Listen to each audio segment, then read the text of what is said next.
Então, boa tarde, ou boa noite, ou bom dia, dependendo do lugar em que nos encontramos. Bem-vindos a todos. É um prazer, sempre que chega a esta hora, estar com os irmãos. Estamos na nossa 20ª palestra do estudo do Grande Conflito. E nós temos hoje muito boas notícias para vos trazer aqui no Grande Conflito, e não só. Por isso, antes mesmo de iniciarmos o estudo, vamos curvar as nossas cabeças para falar com o nosso Deus. Querido Deus e eterno Pai que está nos céus, estamos aqui felizes, gratos, desejosos de ouvir a sua palavra. Agradecemos, Senhor, porque o Senhor não nos tem deixado em trevas, porque o Senhor tem estado a enviar-nos atalaias que nos despertam, que nos mostram que realmente estamos num tempo extremamente interessante, e o Senhor nos escolheu para sermos uma luz, uma bênção, um instrumento de paz e cura para todos aqueles com quem estivermos em contacto. Que o Senhor nos encha com o seu Espírito, Pai, e nos dê o mesmo sentimento que havia também no coração de Jesus. É o que lhe suplicamos em seu santo nome. Amém. Amém. Então, nós tínhamos ficado no livro, na página 376. Portanto, estamos no capítulo número 27, que tem por título A Vida que Satisfaz. Noutras edições, pode ser Reavivamento e Reforma da Vida. Ok, então já tínhamos feito algum percurso. Eu vou só recapitular aqui o parágrafo 27, que diz: os que experimentam a santificação bíblica manifestarão um espírito de humildade. Irmãos, e este espírito de humildade também tem que ver com, como é que eu vou dizer, com o espírito com que recebemos a informação que o Senhor nos traz. Portanto, o humilde não é aquele que pensa, eu já sei isto tudo, não é? Eu já estou cansado de ouvir sobre este assunto. Não. Então está sempre disponível para aprender.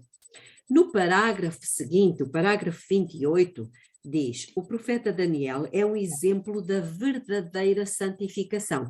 E nós, quando estudamos, lembram-se, quando estudamos o livro de Daniel, nós vimos exatamente isso. E eu peço-vos que abram já as vossas Bíblias, assim, a jeito de recapitulação. No livro de Daniel, no capítulo 6... No capítulo 6, lembram-se que Daniel estava em Babilônia e havia uma trama para matá-lo, para destruí-lo. Podemos dizer que era assim um movimento jesuíta, ok? Para destruir os fiéis, que era Daniel e os seus companheiros. Então, aqui vamos ler o versículo 4 e 5. Diz assim: nisso, os presidentes e os sátrapas procuravam achar ocasião contra Daniel a respeito do reino. Mas, este mas é muito interessante, não podiam achar ocasião ou falta alguma, porque ele era fiel e não se achava nele nenhum erro nem falta. Versículo 5. Pelo que estes homens disseram: nunca, olhem a palavrinha, nunca acharemos ocasião alguma contra este Daniel, a menos que a procuremos no que diz respeito à lei do seu Deus. Então, irmãos, sabendo nós que o livro de Daniel foi escrito especificamente para aqueles que vivem no fim dos séculos, nós temos que ver o que é que Deus nos está a querer ensinar com isto. Não acham? Muito bem. Reparem o que é que acontecia no tempo de Daniel. Ele estava em Babilônia. Nós também vivemos no meio de uma Babilônia. E nessa altura havia um rei que era um rei visível. Como é que ele se chamava? Podem abrir os vossos micros. Como é que ele se chamava? Nabucodonosor? Não, Dario. Sim, Dario, nesta altura em que se passa esta descrição do capítulo 5, do capítulo 6. Mas houve uma altura em que era o rei Belsazar, lembram-se? Sim. O rei Belsazar era o rei visível. Mas lembram-se também que apareceu uma mão que escreveu, uma mão misteriosa que escreveu na parede. E ele prometeu que quem lesse e descodificasse aquelas palavras, ele ofereceria o quê? Qual lugar no reino? Terceiro. Terceiro. Por que o terceiro? Porque ele era o segundo. Então, se ele era o segundo, é porque havia um primeiro. Quem era o primeiro? Nabónidos. Nabonido. Nabonido era o rei invisível, que estava na governação, mas estava nas trevas. E depois havia um rei visível, que era o Belsazar. Meus queridos, nós estamos exatamente na mesma situação. Hoje, nós somos os Daniéis que também temos a governar a Babilônia 2 reis. Um visível, chamado Jorge Mário Bergoglio. Conhecem? Quem é esse personagem? O Papa Francisco. Francisco. É o Chico. Mas pela primeira vez na história existe um outro invisível, mas que está vivo e está a ditar as leis. Como? É o anterior. É o anterior, é Yosef Ratzinger. Já repararam que Deus nos está a dizer alguma coisa através do profeta Daniel? Temos um primeiro rei que está nas trevas, mas está vivo e não está a dormir, e temos um segundo que é visível. Meus irmãos, por acaso nós sabemos quem é este senhor Yosef Ratzinger? Bento XVI, mais conhecido como Bento XVI. Então eu vou mostrar-vos, para nós percebermos quem é esta personagem. Ele foi nomeado em 2005. Provavelmente alguns de vocês se recordam. E eu guardei aqui nesta pastinha, eu tenho aqui muitos documentos. Eu gosto de guardar documentos. E quando este senhor foi nomeado, depois da morte de João Paulo II, eu guardei esta folha de jornal, que eu não sei se conseguem ver. É o jornal A Capital e que mostra a personagem. Quem é? Ratzinger. Ratzinger. Isto era a capa do jornal do dia quarta-feira, dia 20 de abril de 2005. E nesse artigo, eu não vou vos ler o artigo todo, vou apenas mostrar-vos algumas fotografias, aliás, não vou mostrar muitas para não perdermos muito tempo, mas vou-vos mostrar uma que é a página 6 desse jornal A Capital, e o articulista, vejam o título desta página.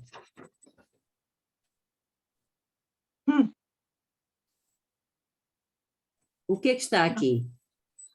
O Inquisidor dos tempos modernos.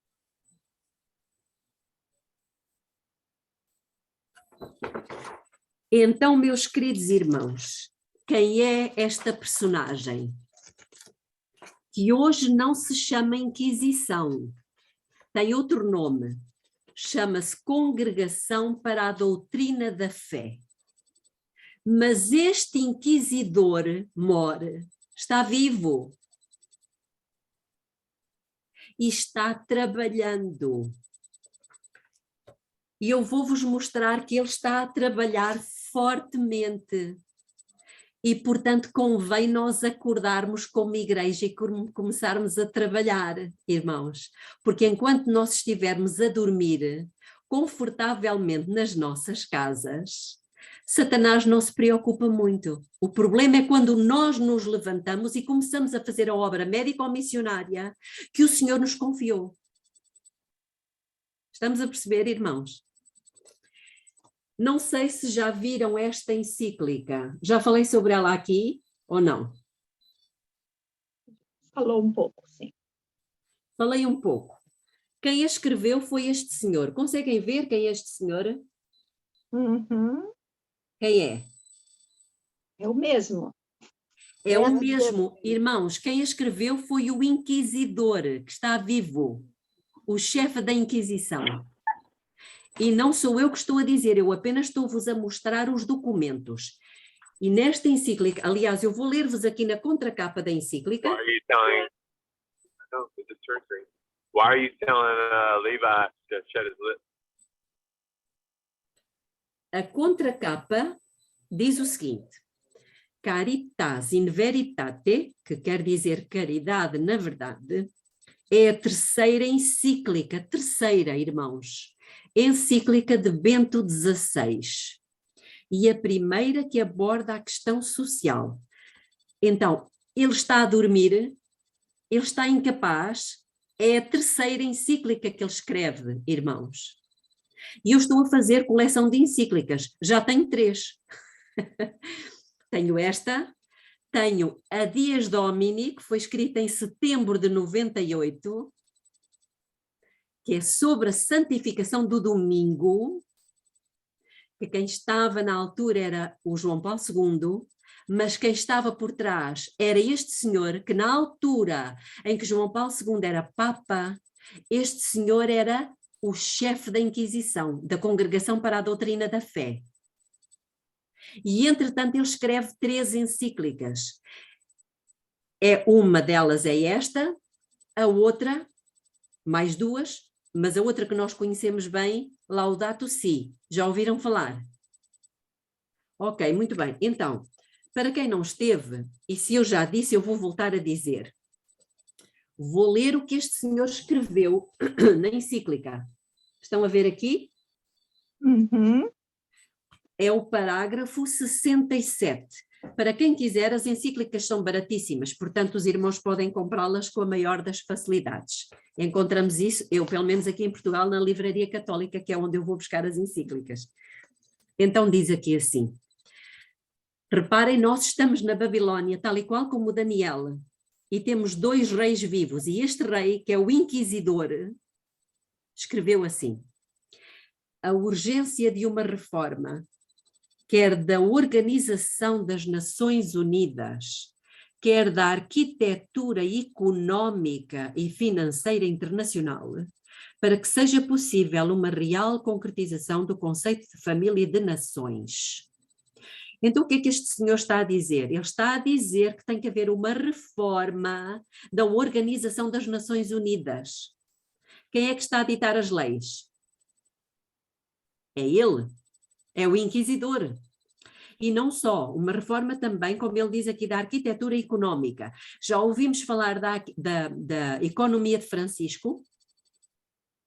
Não sei se já ouvimos falar. Nós hoje estamos a começar a sentir na pele os efeitos da economia de Francisco, que já esteve reunida aqui há uns anos atrás, poucos anos atrás, com os economistas do mundo inteiro, com os empresários também, para implementar uma nova economia, em que nessa economia todos são iguais, fratelli tutti. Já ouvimos falar disto.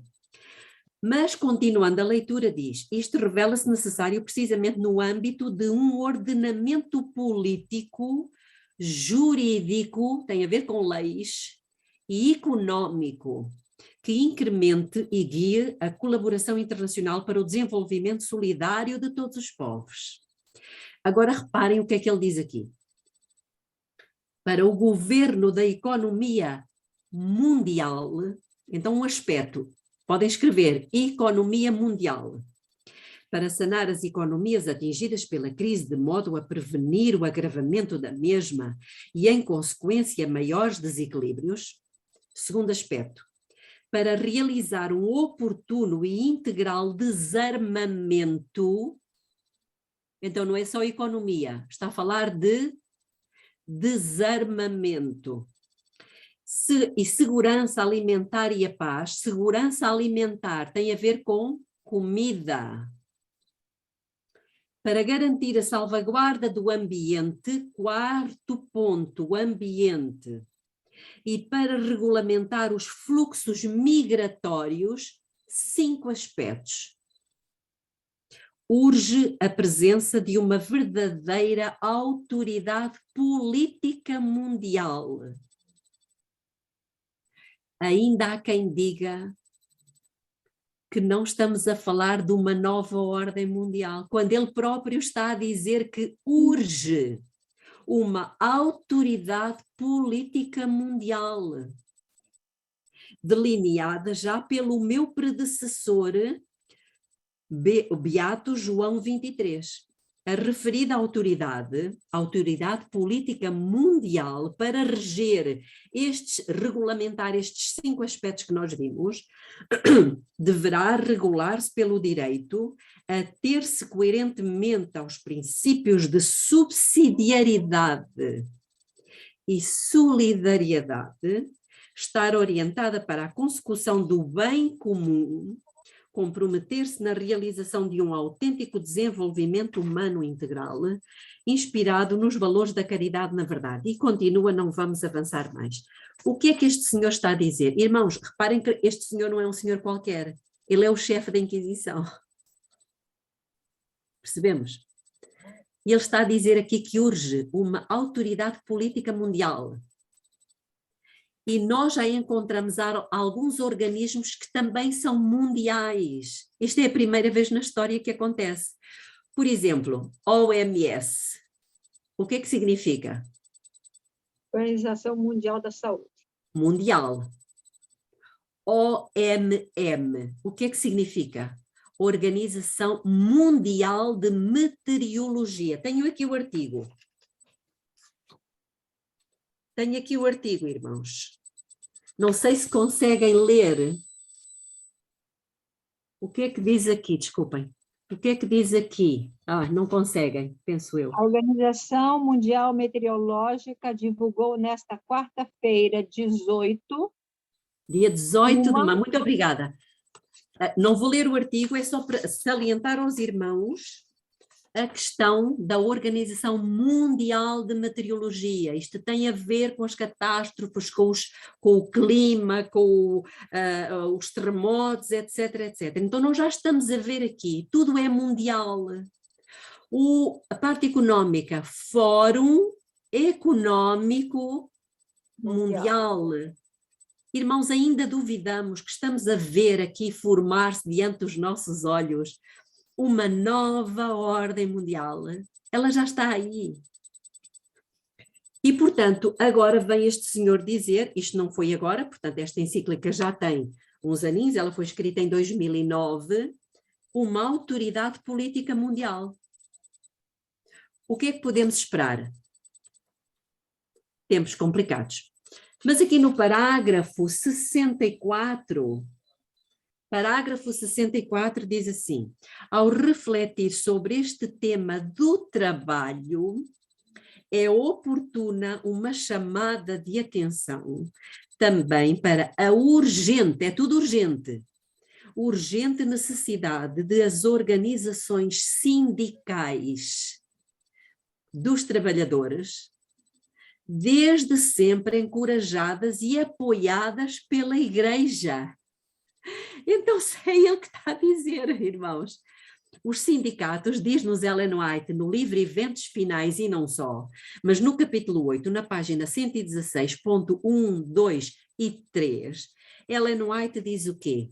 Que os sindicatos seriam os responsáveis por uma grande crise que viria sobre o mundo. E o que é que ele diz aqui? Que os sindicatos foram desde sempre apoiados e encorajados por quem? Pela Igreja. Então, irmãos, vejam em que contexto é que nós estamos a viver. É precisamente aqui que nós precisamos prestar atenção, porque Deus nos está a chamar a uma santificação. E não tenham dúvidas, irmãos, que aquele que não tiver, e nós acabamos de estudar na lição da Escola Sabatina que termina hoje, a luta do Jacó, nós temos à nossa frente um tempo de angústia de Jacó, mas Jacó só pôde vencer, só pôde ter a ousadia de lutar com Deus e com os homens e vencer, por quê? Porque não tinha nenhum pecado que não tivesse sido confessado e abandonado. Isto chama-se santificação. É neste tempo, irmãos, em que nós temos um inquisidor invisível, temos um rei visível que está a chamar para uma autoridade política mundial, que está a ditar as leis que todos os governantes estão a seguir, que esteve em Davos a impulsionar uma situação de créditos sociais para quem começar a andar de bicicleta, para retirar créditos a quem estiver a poluir, porque vai sair um imposto sobre CO2. É precisamente neste tempo que Deus nos está a chamar a uma santificação. Deus é bom. O tempo todo. O tempo todo, Deus é bom. Vamos ao grande conflito, parágrafo 30. Não pode haver exaltação própria, jactanciosa, pretensão à libertação do pecado por parte dos que andam à sombra da cruz do Calvário. Irmãos, quem anda à sombra da cruz do Calvário não pode ter justiça própria, jactanciosa pretensão de libertação do pecado. Lógico, nenhum de nós vai poder dizer eu estou liberta do pecado. Aí já estaria cometendo pecado.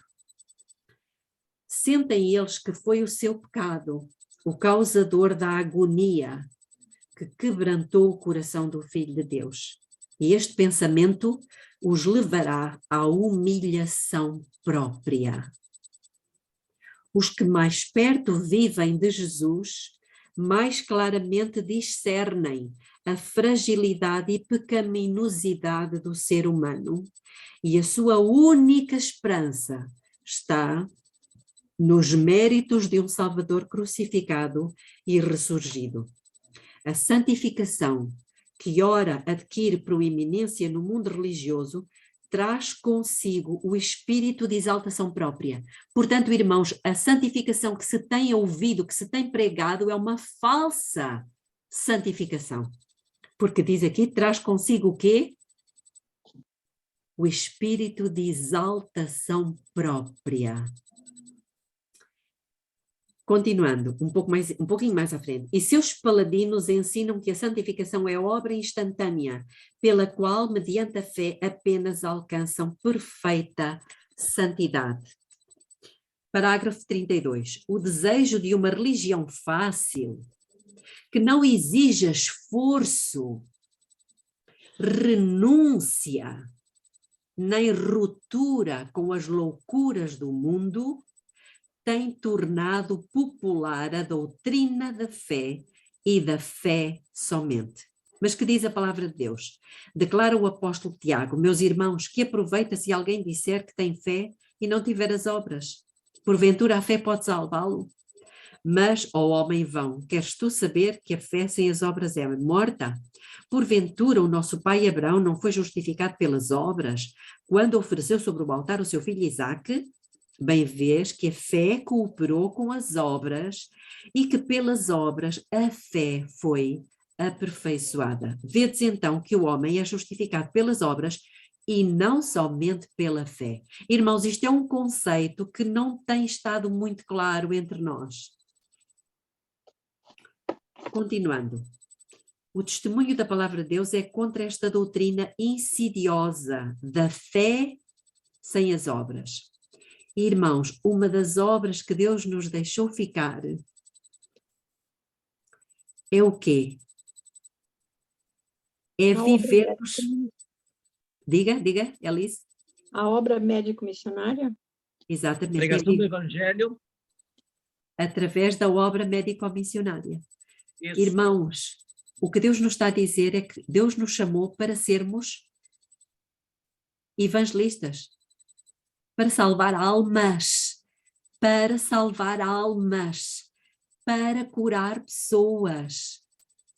Irmãos, se nós olharmos e formos sinceros, olhando para dentro de nós mesmos, podemos perguntar: quantas pessoas eu já trouxe aos pés do Salvador? Pelo meu trabalho.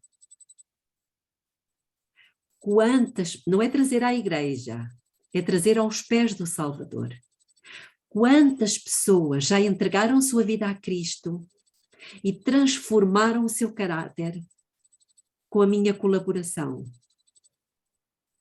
Não é para me responderem, é para cada um de nós ser franco, sincero e honesto e olhar para dentro. Não, eu não estou a perguntar quantos livros é que nós já distribuímos. Porque Jesus não morreu para salvar livros. É certo que a distribuição de literatura faz parte, mas eu estou a falar de almas que custaram o sangue de Jesus. Quantas?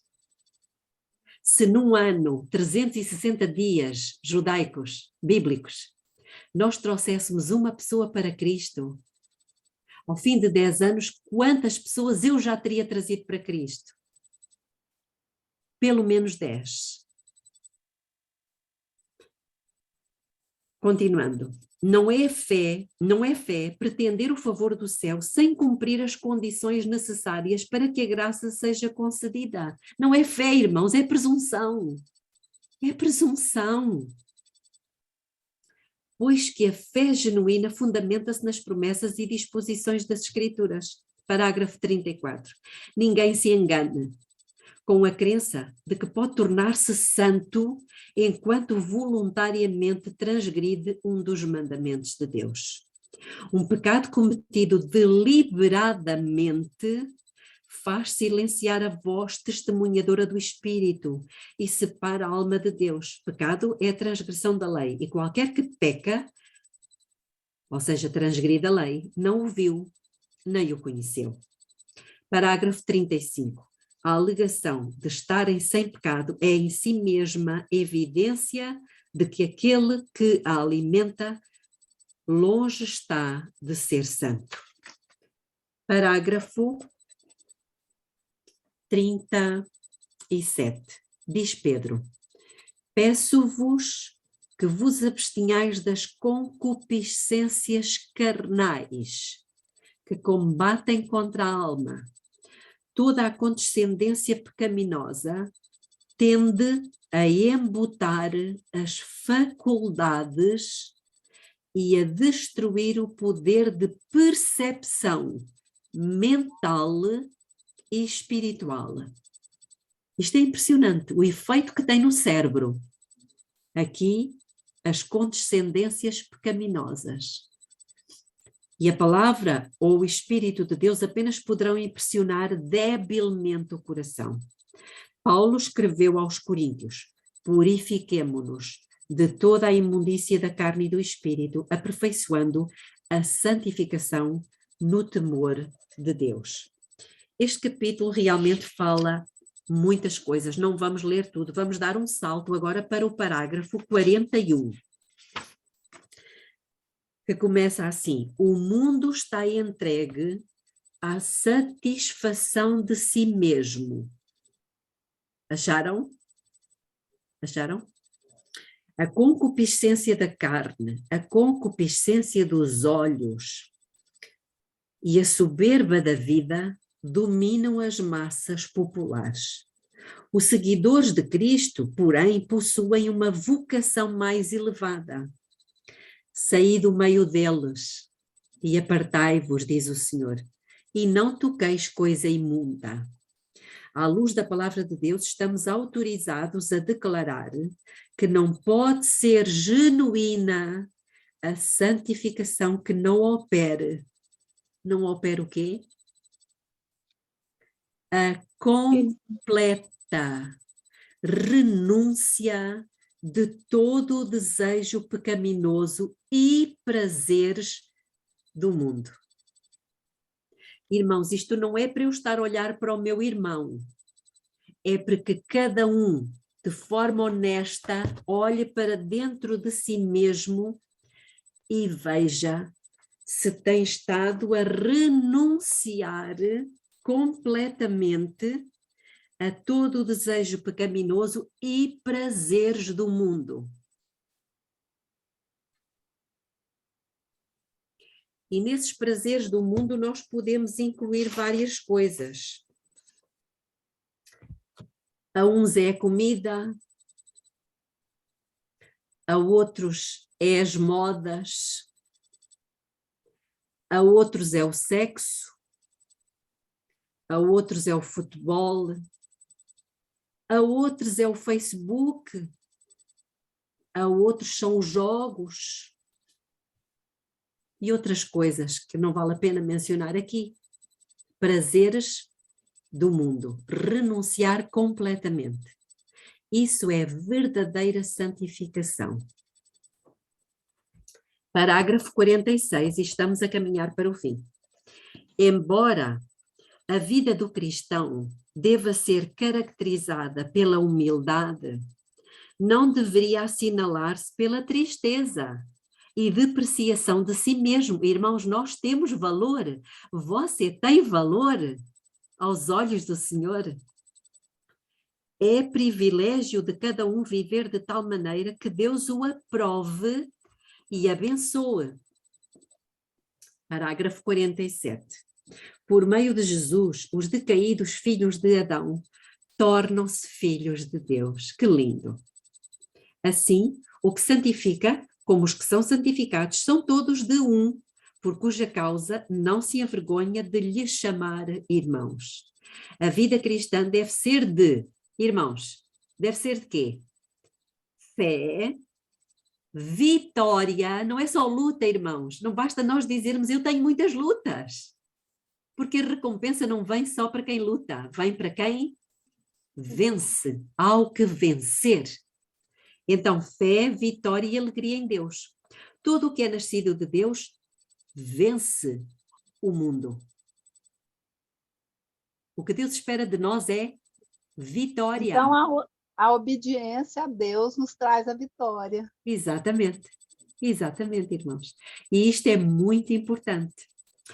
Continuando. E esta é a vitória que vence o mundo, a nossa fé. Com acerto, disse Neemias, servo de Deus, a alegria do Senhor é a nossa força. Parágrafo 48.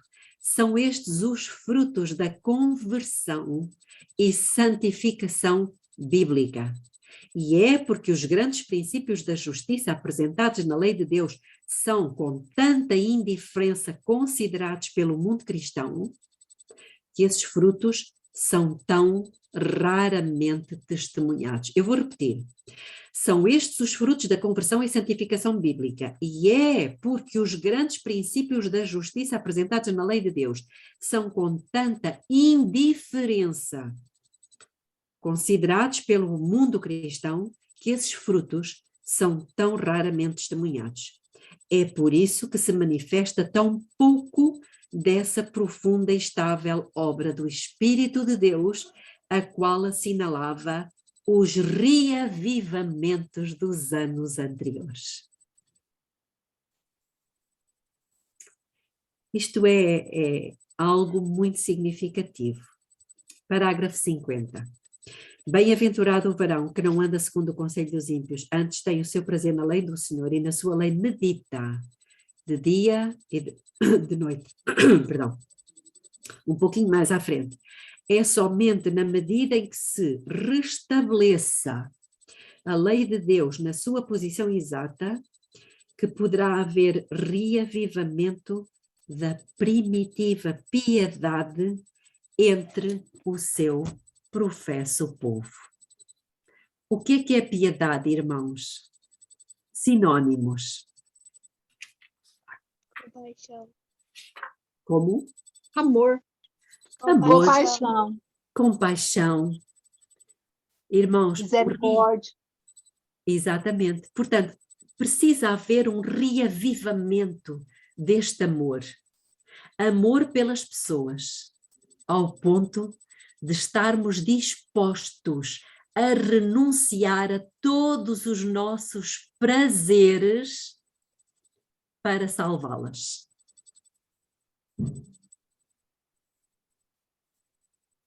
Eu já uma vez vos falei aqui que infelizmente houve alturas na minha vida em que, pronto, que se faziam na igreja as tais quermesses, lembram-se? Os tais vendas de produtos, e que eu fui capaz de dar 10 contos por um quadro pintado por uma irmã nossa, mas naquela altura, se eu não tivesse trazido o quadro para casa, que ainda hoje está aqui no meu quarto, eu não teria dado esse dinheiro. E eu hoje pergunto, quanto do nosso dinheiro estamos nós dispostos a dar para salvar almas? Sabem que eu às vezes penso assim, eu nos meus pensamentos, eu penso assim, imaginemos que nós vamos, enfim, comprar qualquer coisa que custa 1.000 euros, 2.000 euros, 3.000 euros, enfim, para a nossa casa, para a nossa, enfim, para o nosso prazer, seja ele qual for. E depois eu penso, será que eu estaria na disposição de dar esse dinheiro para salvar pessoas, para curar pessoas? É que são pensamentos meus. É que se eu não estou nessa disposição, então eu tenho um ídolo. Ou não? Eu tenho um ídolo, o qual eu não estou na disposição de abdicar. Sabem que eu às vezes penso nisto e isto leva-me a refletir que eu necessito de um reavivamento, de um amor pelas pessoas que me leva a estar na disposição de fazer como Jesus. E como os discípulos, após o Pentecostes, o que é que eles faziam? Eles vendiam tudo o que tinham, eles venderam, irmãos, tudo o que tinham. Para quê? Para aplicar na obra. Para aplicar na obra, para salvar pessoas. Vamos orar. Querido Deus eterno Pai que está nos céus, ó Senhor, eu mais uma vez reconheço e confesso o meu pecado, o nosso pecado. E peço perdão, mas também suplico ao Pai que o Senhor opere um milagre em cada um de nós. Nós somos preciosos, nós temos valor. Há uma música que diz, você tem valor. O Senhor nos encontrou no meio do barro, nós que somos pedras preciosas. Por isso, Pai, tenha misericórdia de nós, por favor, e opere na sua igreja, nos líderes, nos homens, nas mulheres, nos jovens, nas crianças, um verdadeiro reavivamento, Pai. Que não tarde muito a acontecer isso no meio do seu povo. Opera em nós um reavivamento e uma reforma da vida. Ajude-nos a deitar fora todo o ídolo, para que o Senhor possa verdadeiramente habitar no meio de nós. Dê-nos o seu Espírito, Pai, mas dê-nos também o mesmo sentimento que havia no coração de Jesus. É o que eu lhe suplico, nós lhe suplicamos humildemente. em nome de Jesus Cristo, nosso Salvador. Amém.